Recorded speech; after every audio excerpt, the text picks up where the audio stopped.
You know, when I look around at all the entrepreneurs who are grinding it out, spending 70 to 80 hours per week growing their business, you have to ask yourself the question, at what cost?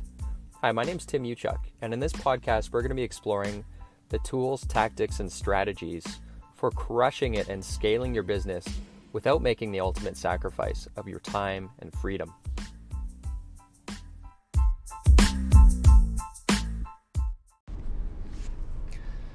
Hey, what's up everyone? Tim Uchuk here. I'm in Edmonton. As some of you may know, this week I left yesterday. It was a Tuesday yesterday. And I've got lots of meetings today and tomorrow and Friday. It's very Canadian of me. I'm actually going for surgery. I have an old hockey injury, an old hockey injury that I'm getting fixed up with surgery. I have like a bump on my forehead, scar tissue from getting hit playing hockey a while back. So I got surgery on Friday, and then I'm gonna fly back on Friday mid-afternoon and head back home. So busy week here, but I am in the rush hour traffic that I definitely don't miss when I used to live here in Edmonton. Just crawling on the highway. So I'm gonna be probably back. It's gonna take me 30 minutes. So I thought I'd jump on here, and why not record a podcast and share an idea with you, which is all around, I think this is going to be pretty valuable for you. It's all around reverse engineering the sale within your business.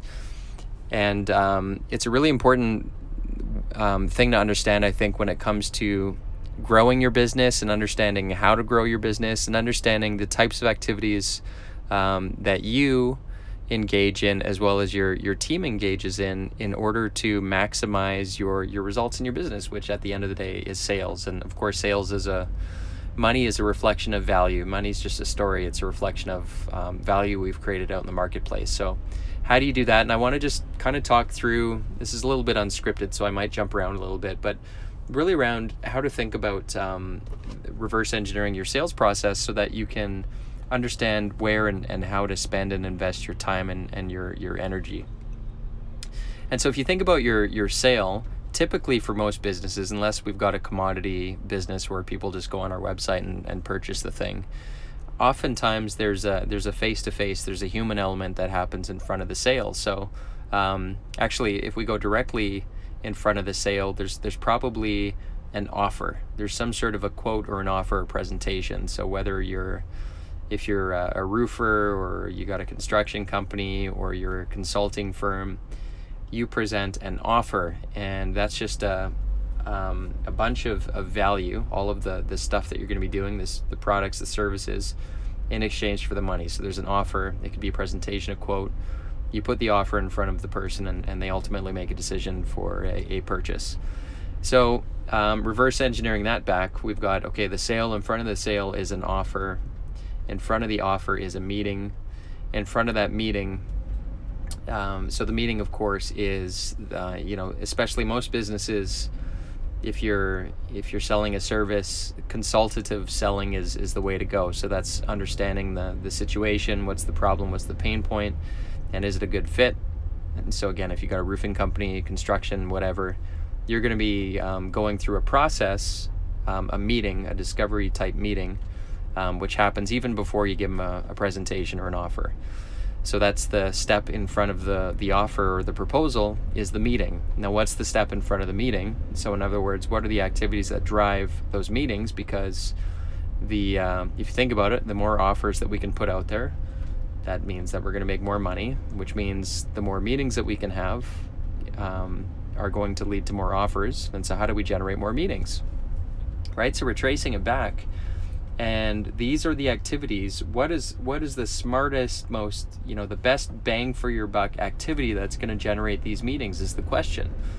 And most businesses that I talk to, this is where the thinking is often flawed because, we all have the same 24 hours in a day.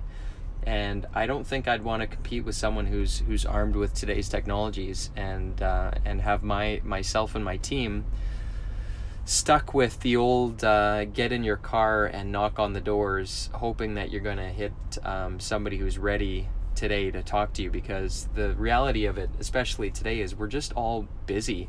And even the buying behaviors today are much different than kind of pre-Google days, or even going back 15 10, 15 years ago, we were moving in that direction, but now people just really want to self-serve and self-educate so much more during that process, that going from cold to warm process. And they, unfortunately, I feel bad for so many of the sales guys that are left to do all the heavy lifting to generate these meetings, because they're getting out there, nobody wants to talk to them or speak to them because everybody's busy, and they're doing all that heavy lifting, which makes them a lot more inefficient and ineffective. And so what we need in place to generate those meetings, we got a couple options, right? You got so many hours in a day, that means that your sales guys can only knock on so many doors or make so many cold calls.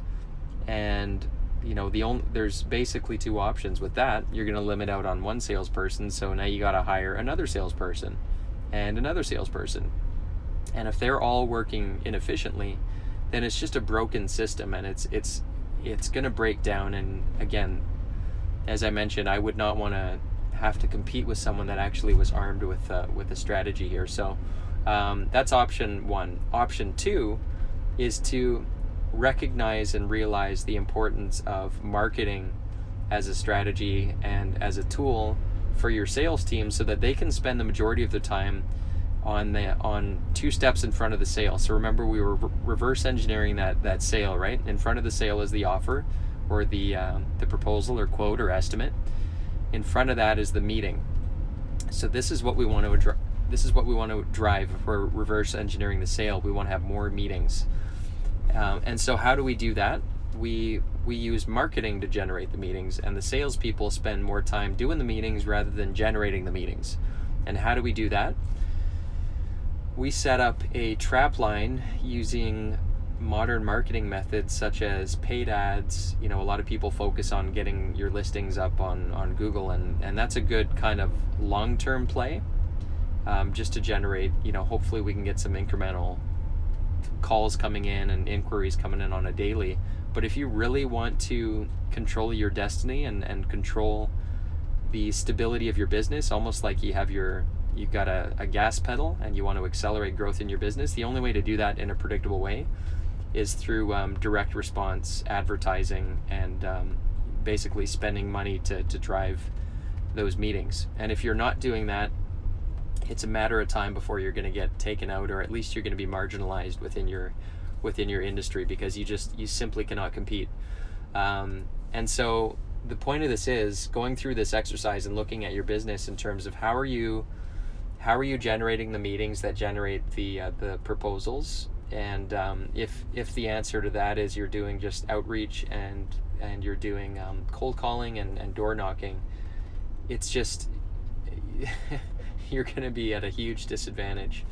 And so that's kind of the area that we're really keenly focused on in terms of when we're looking out over the next quarter, the next year. And this was a conversation we had over a year ago, was we got to adapt. It's kind of adapt or die. And so that means we need to recognize that we got to rejig our entire strategy, our entire business strategy, so that we can handle these changes and these trends, so that we can have more rods in the water. So what we had done in our business, and I recommend that you look into doing the same, is acquiring the capability of generating and nurturing leads. So what does that mean? That means getting people who are interested in what you have to offer in your business, getting them into your system on a daily basis. So you're getting leads. That means names and emails and hopefully numbers on a regular basis every single day. So that if you spend, let's say you spent $2 or $4 or $6 for a lead, and you're able to say with certainty and with numbers, if I get 20 leads, or even if I get 50 leads, if 1 in 50 turns into a customer, or 1 in 20 turns into a customer, then we're just taking, let's say it's 20. So 20 times $4 for a lead, 20 times 4, $80 gets us a customer. You've just built a machine. Think about this. You have just built a machine that you put $80 into the machine, and a customer comes out the other end. And if you do the math, and if you have a service or a business or a product that nets you more profit, than the $80 threshold in the long run, if you look at the lifetime value of a customer for you, I would do that all day long. And if you're in business, you're absolutely doing yourself a huge disservice if you're not thinking this way, and if you're not putting in practice strategies to create a similar machine in your business. Because the truth of the matter is that the technology's there, it exists, it's happening, and those that are taking advantage, gurus like Jay Abraham, they talk about it all the time, right? The different ways that you can grow a business, right? It's through acquiring a new customer, or increasing the margin, so the average transaction value, or the quantities of units purchased. And so if we can pull the lever in any of those three areas in a predictable way, and so what I'm getting at, again, if you want to grow your business, it's a really it's a useful exercise, I think, to take a step back, 30,000 feet, take a step back, look at your business, and trace back your steps. And I would imagine that yours is pretty similar when it comes to what generates the sale. It's a proposal or an offer. What generates that? It's a meeting. What generates that? It's you setting up that meeting. And so I think if you're not thinking about this, you have to start thinking about it pretty soon, and start to look at your business and put a strategy in place to put this kind of a system in place, so that you can, once you have it in place, you can essentially control your own destiny with your business. And it's going to relieve a lot of that stress in terms of where's that next sale coming from. Can we afford to hire and invest in more people? Well, if you got a machine where you can predict and have a sense of control over the money coming in the door, then that's a beautiful place to be. So as an aside, the reason I'm mentioning this, and the reason why this is really top of mind, is I added this recently into my teaching and coaching through our Perfect Week system. So exactly what I've set up multiple times to generate this kind of capability in your business. It's one of the areas that we teach. So if you're thinking in line of setting something like this up, I recommend you reach out to somebody who knows what they're doing.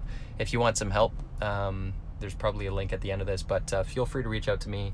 Bookwithtim.com it's mentioned at the end of these podcasts, but I'm happy to help out, or even jump on a call and chat about this kind of strategy. But the biggest takeaway for this episode that I want to kind of impart on you is, number one, the benefit of looking at your business and reverse engineering the result. So the sale is the result ultimately, right? And then long-term, happy customers is another result that we want to reverse engineer. So what makes for a happy customer? And then look at that value stream, look at that process from that happy customer, and trace it back throughout your business, and understand, how can you make that more predictable within your business? And then how can you make sales more predictable in your business? And it's a really good exercise to go through with your team when you're looking at setting things up for the long run. So anyways, that's my thinking. It's top of mind because these are a lot of the meetings that we're having in my own business these days. Hope that was useful. For those of you wondering how far I've made it, I'm still about 30 minutes away in my commute. We are just you could walk home faster than I'm driving right now. So anyways, I hope that was at least thought-provoking for you, generating some ideas. I'm going to get back to my slow-going commute, and I will talk to you guys soon.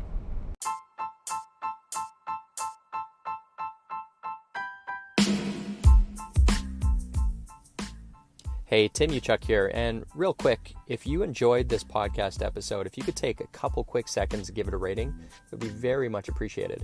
And secondly, if you're looking for more tools and strategies on how you can crush it in life and business, just head on over to bookwithtim.com, where I've put together a free case study which shows you how to unlock unprecedented freedom today by using the 2 power levers. Just head on over to bookwithtim.com. Until next time, wishing you success and freedom in your business. Cheers.